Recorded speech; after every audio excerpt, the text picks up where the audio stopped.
A topic in a case is extremely difficult to talk about when a content creator that works within the YouTube true crime category, has to literally work the video time and time and time again before I feel as though my wording, my thoughts, my emotions are all in check enough to get the very words I want to say out for all of you to hear. My mind races every day as we watch within the various cases happening, and we see the youth that is involved in so many of them. It's across the nation. But what really just makes me hesitate and hold back in regards to discussing many of these cases is due to the fact one particular case got brought to me, and the family cared enough that they wanted me to dive in and share my thoughts and discuss it. And even after I began doing that, they even reached out with more love and respect to me and said that they would trust me to sit beside them in the very courtroom as this went to trial. Talked about the Lily Peters case. And I don't state that Lily Peters is more important than any of the other youth that we are seeing having to endure the very same abuse and punishments. But what I am saying is she fits right in to the very gut-wrenching narratives that just continuously happen. And now we're at a point within the Lily Peters case to where I have a little bit of knowledge of how the system works, both in regards to juveniles and the adult correctional system. And you have to ask yourself, based upon that very fine line, when a juvenile, a 14-year-old individual, commits a crime, how do you decipher whether they should be charged as an adult or let them stay within the judicial system as a juvenile and go through the process that way? I mean, many would scream to the rooftops that a 14-year-old individual has not garnered the mentality or the thinking capabilities to make their way through life and make the proper decisions. And that could possibly be exactly why they would commit the crimes that they do. Ladies and gentlemen, I began getting in trouble at a very young age. I spent my first day in a jail cell at the age of 11. I know what it was like to be a young individual running the thoughts through my head and making the very decisions that ended up in me committing acts of both violence and also just stupidity of theft and lying and other crimes. In the Lily Peters case, you have to understand what is so heart-wrenching about this case is Lily was raised in a situation of struggle, enduring a family and a mother that had an addiction issue that most likely did not give Lily the attention, the love that was necessary for Lily to be able to build trust in many others. But Lily did have trust in her cousin, enough so that she went out to play with him on that final day. She put her faith into family, even though family had not always given her the reason to have that faith. Never did she know or even comprehend what was going through the 14-year-old young man, her cousin's mind, thoughts, emotions, that allowed him to break down and commit the horrendous crime. First-degree intentional homicide and 2 counts of sexual abuse. Now, you have to wonder, based upon everything that transpired, and I've taken a step back and I've put my own personal experiences, because not only did I begin getting in trouble at the age of 11, but I did not stop. My path continued moving forward until I finally put my own foot down after years upon years upon years of incarceration and realized a change needed to be made. We're talking about this now because the defense of the defendant, the very cousin that took Lily Peters' life and disrespected her in the ultimate of ways, has been deemed that he will stand trial charged as an adult. However, the defense did throw out there the motion to pause everything while they appealed that judge's decision. And right now, here we sit, the Lily Peters case is paused and on hold while they determine this defendant's capability to stand trial as an adult. I'm ARHayes. This is Convict's Thoughts, and this case means the world to me because I care about the very family that has to endure both sides of this. I have many discussions with her. She is in so much pain over the loss of Lily, but at the end of the day, you have to think about it. She's enduring twice because another family member is the defendant in the very case that cost her Lily. Being charged as an adult at the age of 15 is a tough decision. I mean, I think we all know the thinking skills of a young teenager is not fully developed to the point of where it should be. I'm not a mental expert. I'm not any type of psychologist or even a counselor. But I'm an individual that walked this very path from the age of 11. Different crimes, of course. But I stemmed from a background of abuse and of lack of trust. And unfortunately, feeling as though the only people I could trust was a very handful of people right around me that at the end of the day wronged me. Lily had a tough path.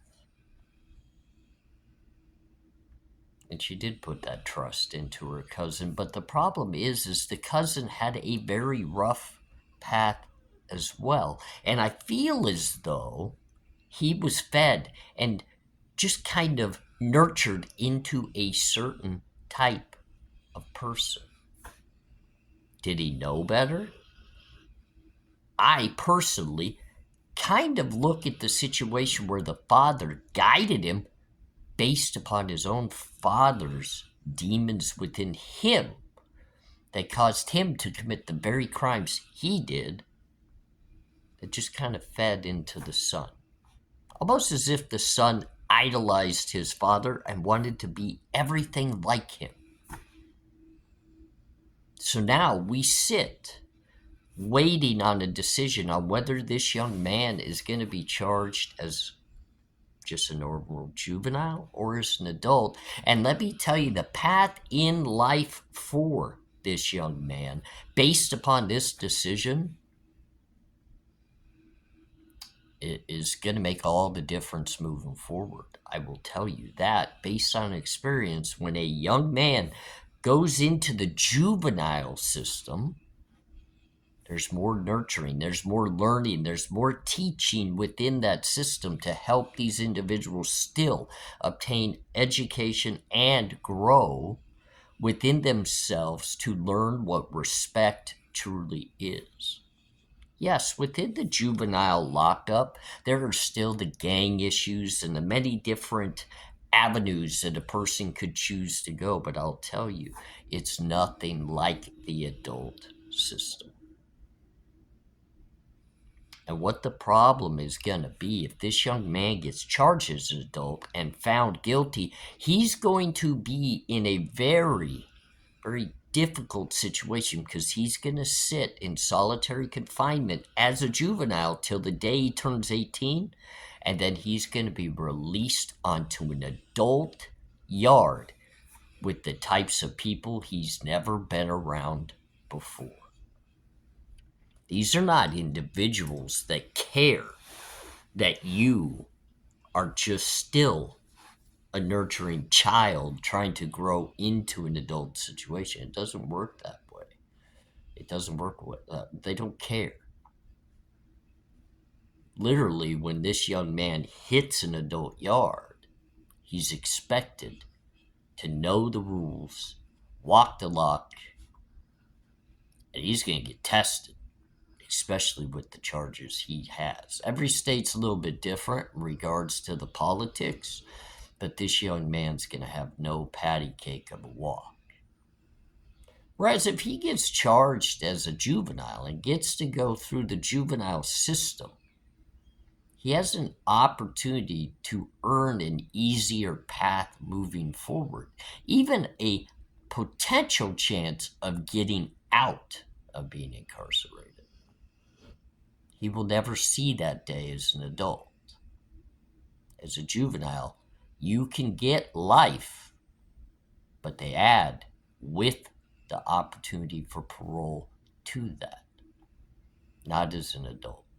As an adult, in this very case, with the charges that he has, legitimately it's a death penalty case, but because of the age that he committed it at, it will be life without parole.